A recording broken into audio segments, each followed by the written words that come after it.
2000 acre 3000 acre 4000 acre என்று விளைநிலங்களை பறித்துக் கொண்டு வாழ்விடத்தில் இருந்து வெளியேற்றி பாருங்க. நெய்வேலி பழுப்பு நிலக்கரி பல ஆயிரக்கணக்கான ஏக்கர் விளைநிலத்தை பறிச்சுட்டு வாழ்விடத்திலிருந்து நம்ம மக்களை வெளியேற்றிட்டான்.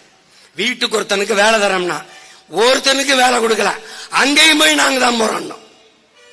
299 பேரை வேலைக்கு எடுத்தது நெய்வேலி பழுப்பு நிலக்கரி மின்சார நிறுவனம்.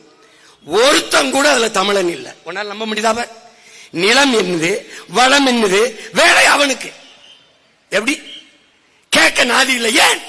இந்தியன் திராவிடன் அதிகாரம் தமிழனுக்கு எதிரானது. எந்த இடத்துல ஒண்ணு வச்சிருக்கான்?